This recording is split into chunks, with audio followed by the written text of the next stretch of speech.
Hey everybody, it's Alec with Revival Cycles, and today we're going to be talking about chain maintenance. Chain maintenance is very important, just like flossing or bathing.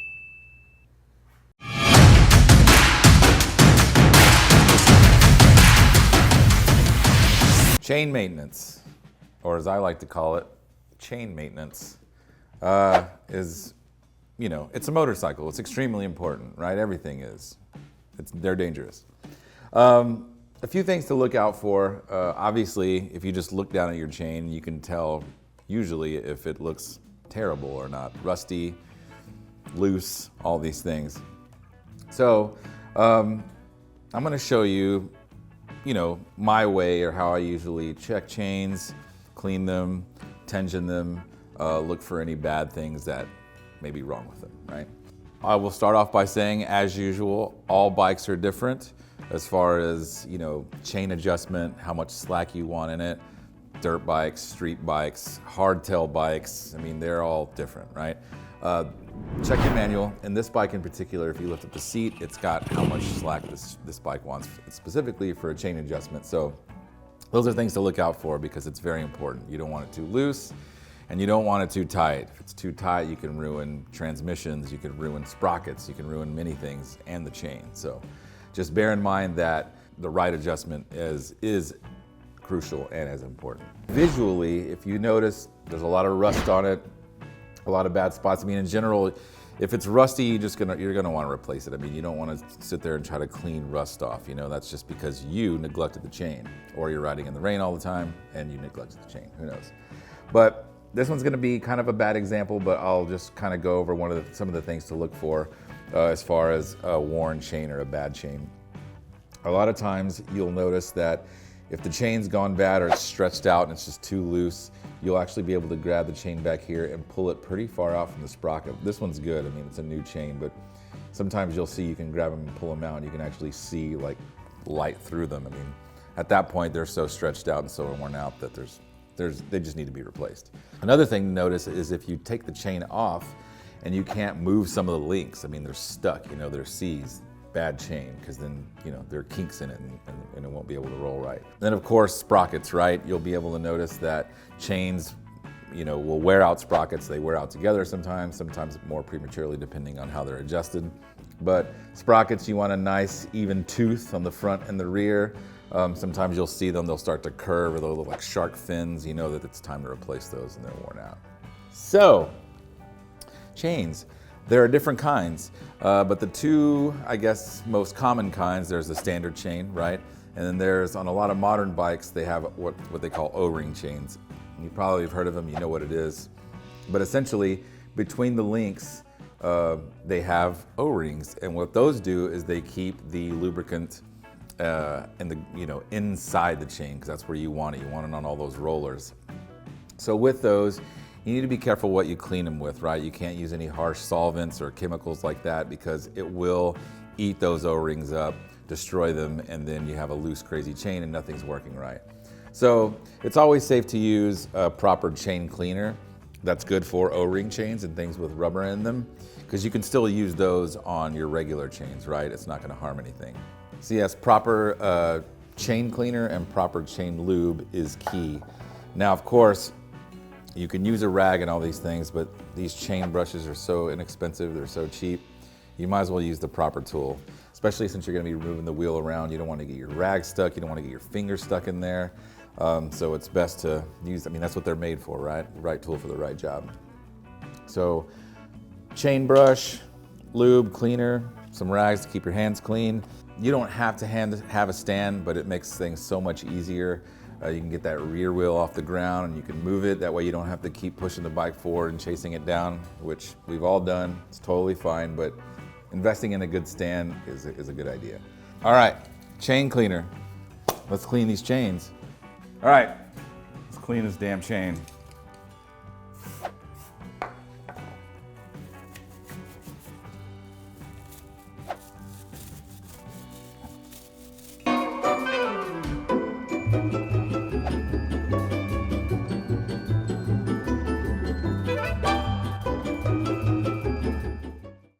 Ta-da! It's clean. It's like new. It is new, but it's also like new. All right, so now the chain's clean. As I was cleaning it, spinning the wheel slowly, you want to inspect everything, make sure there are no O-rings missing, any broken pieces, anything like that. Check the sprockets, like I said. It's a good way to kind of check everything out. Now that the chain is clean, what I usually do is I go ahead and spray this down with more cleaner to get all the debris that you kind of broke up in there and all the gunk, if that's what you want to call it.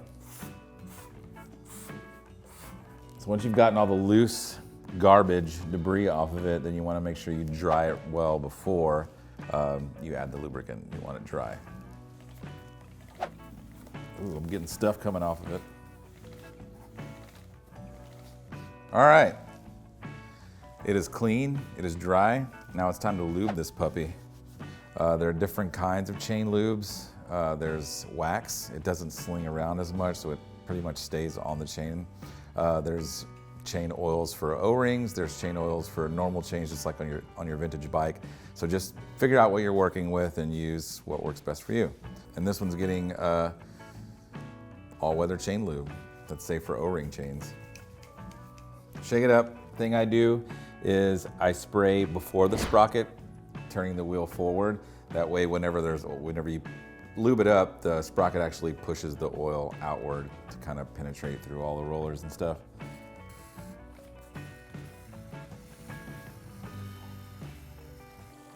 And again, you don't want to like douse this thing. You don't want to soak it because it'll sling everywhere. It attracts dirt, it collects debris, all kinds of stuff. So you just want to make sure you get a good amount in there that kind of lubes the whole thing without completely saturating the chain.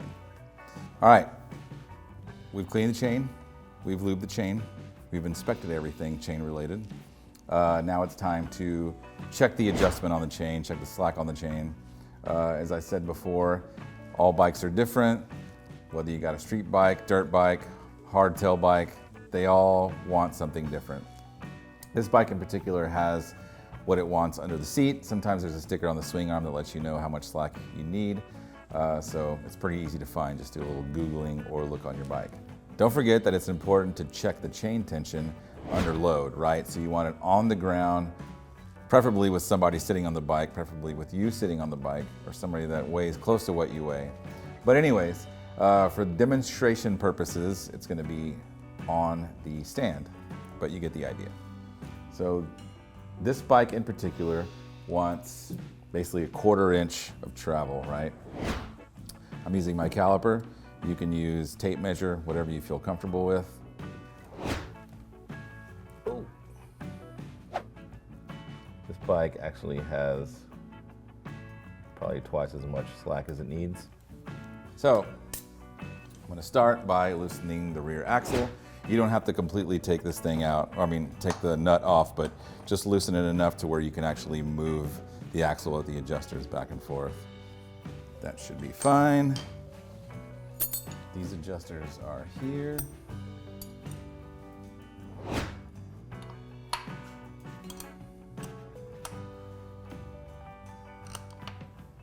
pretty easy.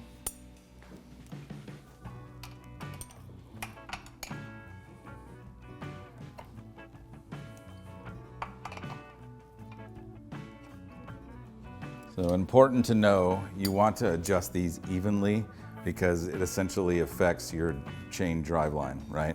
If it's off, chain wear, all these things.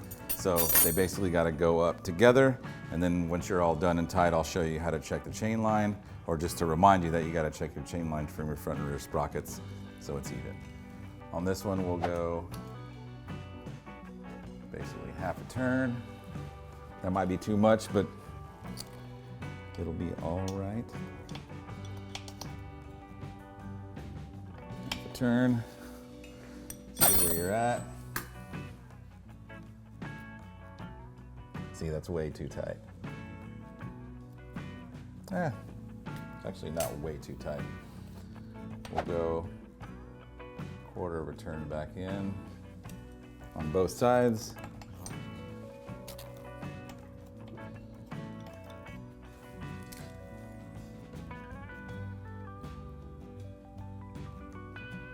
All right, we're in there.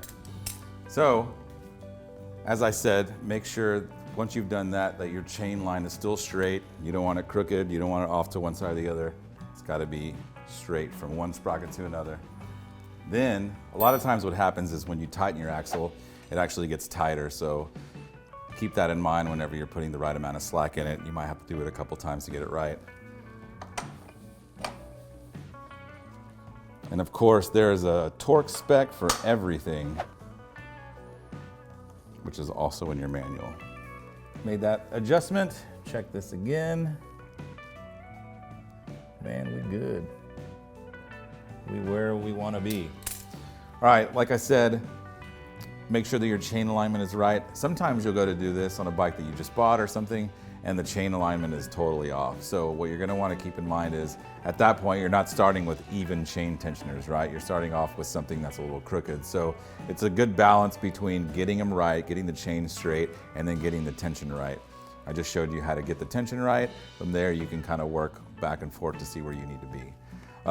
The other thing you want to do before you tighten these lock nuts back up on the adjusters, and the tensioners rather, put some anti-seize on them so they don't get stuck. Sometimes I find that these are stripped out, and then that's not good. So once you know that's where you need to be, you take your wrenches and tighten that lock nut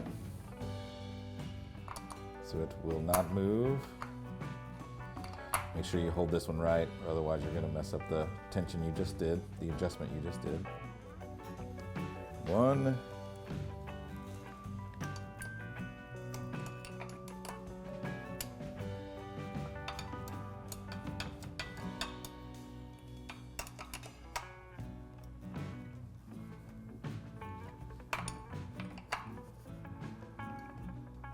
2. All right, so sometimes, or most times, whenever you do a chain adjustment and then you go to tighten your axle, it'll actually get tighter. So you may need to do this a couple times to make sure that once you tighten the axle down, that your chain tension is still in the right spec. And per usual with everything on a bike, there's a torque spec for everything. But for this demonstration purpose, I'm just gonna get it tight.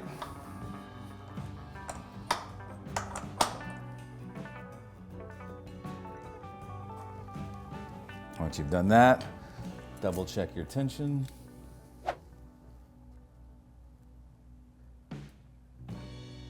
We're still good. We got lucky. All right.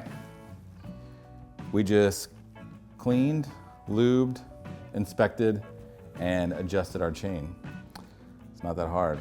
It's pretty simple actually, and it's very important. Like I said, do it every 500 miles, at least check it, and then every oil change that you do, go over everything and make sure everything looks good, everything's tight, nothing's loose, nothing's falling off. Yeah, thanks for watching, guys. Per usual, like, subscribe, comment if you want to see anything else.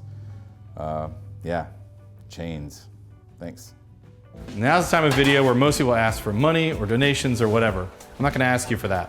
What I'm gonna say to you is, if you wanna see more videos and you wanna learn more of what we've learned, and you wanna see a deep dive into a lot of these topics, go to our website and buy something. We sell everything from motorcycle gear, helmets, motorcycle parts, specialized tools. We sell lots of things, and they've all taken us years to figure out what the best stuff is, and we figured it out. So go to revivalcycles.com. There's some really good stuff there. Everything from like kick-ass hand grips from Posh to Radiance LED lighting and everything in between. We want to teach you what we know, but this stuff takes time and it takes real effort to make these videos and make them good for you guys. So go support us by helping yourself to the cool stuff you already need. And it helps us because we make a little bit of profit and then we can justify doing more videos.